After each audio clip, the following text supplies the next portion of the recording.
ಮುಂಡಗೋಡ ತಾಲೂಕು ಆಸ್ಪತ್ರೆಯಲ್ಲಿ sir general physician ಮತ್ತು paediatric ಸಮಸ್ಯೆ ಭಾಳ ಇದೆ. ಇದ್ರ ಬಗ್ಗೆ ಯಾಕಂದರೆ ಸಾರ್ವಜನಿಕರು ತುಂಬ ರೋಸ್ ಹೋಗಿದ್ದಾರೆ.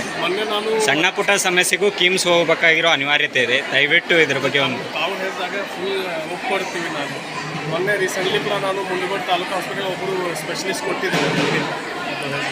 ಇಲ್ಲ ಅಂದರೆ ಯಾವ ಸ್ಟೇಜ್ನಲ್ಲಿ ನನಗೆ ಅಪ್ಲಿಕೇಶನ್ ಬಂದರೆ ನಾವು ವಿದಿನ್ 24 hours ರಿಕ್ರೂಟ್ ಮಾಡ್ತಾ ಇದ್ದೀವಿ. ನಮ್ಮ ಆಫೀಸಲ್ಲಿ ನಾನು not even one day, not more than one day ನಾವು ಯಾವುದು ಡಾಕ್ಟರ್ಸ್ ಅಪಾಯಿಂಟ್ಮೆಂಟ್ ಪೆಂಡಿಂಗ್ ಇಡ್ತಾ ಇಲ್ಲ.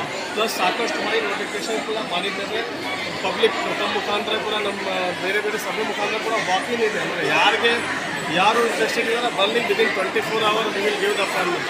ಪ್ರಾಬ್ಲಮ್ ಏನಿದೆ, ನಮಗೆ ಸ್ಪೆಷಲಿಸ್ಟ್ ಬರ್ತಾ ಇಲ್ಲ ಅನ್ನೋ ಕಾರಣಕ್ಕೆ ನಾವು ಬೇರೆ ಕಡೆಯಿಂದ ಡೆಪ್ಯುಟೇಷನ್ ಥರ ಮಾಡ್ತಾ ಇದ್ದೀವಿ. ಅಂದರೆ ಈ ಸ್ಪೆಷಲಿಸ್ಟ್ಗೆ ನಾವು ಫಾರ್ ಎಕ್ಸಾಂಪಲ್ ಮುಂಡಗೋಡಲ್ಲಿ ಪಾಳ ಕೂಡ ಡೆಪ್ಯುಟೇಷನ್ ಮಾಡಿದ್ದೇವೆ. ತಾಲೂಕು ಹಾಸ್ಪಿಟಲ್ಗಳ ಬಂದು ಆ ರೀತಿಯಲ್ಲಿ ನಡೀತಾ ಇದೆ. ಫಾರ್ ಎಕ್ಸಾಂಪಲ್ ಜೋಯಿಡಾ ತಾಲೂಕು ಕೂಡ ಅಲ್ಲಿ ನಮ್ಮಲ್ಲಿ ಪೀಡಿಯಾಟ್ರಿಷಿಯನ್ ಇಲ್ಲ, ಪ್ಲಸ್ ಎನೆಸ್ಥೆಟಿಕ್ಸ್ ಇಲ್ಲ. ಅಲ್ಲಿ ಎಲ್ಲ ಫೆಸಿಲಿಟೀಸ್ ಇದೆ, ಬಟ್ ಡೆಲಿವರಿ ಮಾಡಲಿಕ್ಕೆ ಆಗ್ತಾ ಇದೆ. ನಮಗೆ ಎಲ್ಲ ಡೆಲಿವರಿಗೋಸ್ಕರ ಅವರು ಕಾರವಾರ ತಾಲೂಕಾಗಿ ಡಿಸ್ಟ್ರಿಕ್ಟ್ ಹಾಸ್ಪಿಟಲ್ ಬರ್ತಾರೆ. ಪ್ರಾಬ್ಲಮ್ ಇಸ್ ಡಾಕ್ಟರ್ ಬರ್ತಾರೆ. ಸೊ ನಾವು ಮತ್ತೊಂದು ಸಲ ಇನ್ನೊಂದು ನೋಟಿಫಿಕೇಶನ್ ಹಾಕಿದ್ದೇವೆ. ಪ್ಲಸ್ ವಾಕಿಂಗ್ ಕೂಡ ಇದೆ. ಯಾರು ನಮ್ಮ ಸ್ಥಳೀಯ ಡಾಕ್ಟರ್ ಯಾರು ಇದ್ದಾರೆ ರೆಡಿ ಮಾಡಲಿಕ್ಕೆ ಕೆಲಸ ಮಾಡಲಿಕ್ಕೆ ರೆಡಿ ಇದ್ದಾರೆ, ಇಮಿಡಿಯೇಟ್ಲಿ ನಾವು ಅವ್ರಿಗೆ ಅಪಾಯಿಂಟ್ ಮಾಡ್ತೀವಿ. ಸ್ವಲ್ಪ ಈ ಥರ ಸಮಸ್ಯೆ ಇದೆ ಸರ್. ಇನ್ನೊಂದು ಮುಂಡಗೋಡ ಪದವಿ ಪೂರ್ವ ಕಾಲೇಜ್ ಇದೆಯಲ್ಲ ಸರ್, ಮುಂಡಗೋಡದಲ್ಲಿ ಹೈಯೆಸ್ಟ್ ಮಕ್ಕಳನ್ನ ಜಾಯಿನ್ ಆಗ್ತಾರೆ ಸರ್. ಬಟ್ ಅಲ್ಲಿ ಸೈನ್ಸ್ ವಿದ್ಯಾರ್ಥಿಗಳಿಗೆ ಸೂಕ್ತ ಲ್ಯಾಬ್ ವ್ಯವಸ್ಥೆ ಇಲ್ಲ ಸರ್. ಕೆಮಿಸ್ಟ್ರಿ ಆಯಿತು, ಫಿಸಿಕ್ಸ್ ಆಯಿತು, ಆಮೇಲೆ ಬಯೋಲಾಜಿ ಸ್ಟೂಡೆಂಟ್ಸ್ಗಳಿಗೆ ಭಾಳ ತೊಂದರೆ ಪಡ್ತಾ ಇದ್ದಾರೆ. ಎಲ್ಲರೂ ಮಳಗಿ, ಆಮೇಲೆ ಶಿರಿಷಿ, ಹುಬ್ಳಿ ಸೈನ್ಸ್ ಕಾಲೇಜ್ಗಳಿಗೆ ಅಡ್ಮಿಷನ್ ತೊಗೋತಾ ಇದ್ದಾರೆ. ಮುಂಡಗೋಡ ಕಾಲೇಜಲ್ಲಿ ಸೂಕ್ತ ಲ್ಯಾಬ್ ಒಂದು ಸಮಸ್ಯೆ ಇದೆ ಸರ್.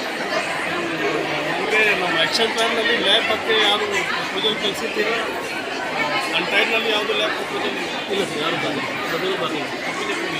ನಾನು ವಿಚಾರಣೆ ಮಾಡ್ತೀನಿ. ಯಾಕಂದರೆ ನಮ್ಮ ಜಿಲ್ಲಾ ಪಂಚಾಯತ್, ತಾಲೂಕು ಪಂಚಾಯತ್ ನನ್ನ ಟೈಟ್ ಪ್ಲ್ಯಾನ್ನಲ್ಲಿ ಎಷ್ಟು ಆಗ್ಬೋದು ನಾನು ಅದು ಪ್ರಯತ್ನ ಮಾಡ್ತೀನಿ. ಸ್ವಲ್ಪ ದೊಡ್ಡ ಅಮೌಂಟ್ ಬೇಕು ಅಂದರೆ ಎಜುಕೇಷನ್ ಡಿಪಾರ್ಟ್ಮೆಂಟಿಂದ ನಾವು ತಗೊಳ್ಬೇಕಾಗತ್ತೆ. ನಮ್ಮ ಜಿಲ್ಲಾ ಉಸ್ತುವಾರಿ ಕಾರ್ಯದರ್ಶಿ ಎಜುಕೇಷನ್ ಡಿಪಾರ್ಟ್ಮೆಂಟ್ ಸೆಕ್ರೆಟರಿ ಸಾಹೇಬರು ಇದ್ದಾರೆ, ಅವರು ಬರ್ತಾ ಇದ್ದಾರೆ ನಮ್ಮ ಜಿಲ್ಲಾ ಪಂಚಾಯತ್ ಜನರಲ್ ಬಾಡಿ ಮೀಟಿಂಗ್ ಮಾಡಲಿಕ್ಕೆ. ಆವಾಗ ನಾನು ಅಲ್ಲಿ ಪ್ರಸ್ತಾಪ ಅವ್ರ ಮುಂದೆ ಹಾಕ್ತೀವಿ. ನನ್ನ ದೊಡ್ಡ ಅಮೌಂಟ್ ಬೇಕು ಅಂದರೆ try to take it from education department. ಸ್ವಲ್ಪ 5-10 ಲಕ್ಷ 15 ಲಕ್ಷ ತನಕ ಬೇಕು ಅಂತ ನಾವೇ ನನ್ನಿಂದ ಏನಾದರೂ ಪ್ರಯತ್ನ ಮಾಡ್ತೀವಿ.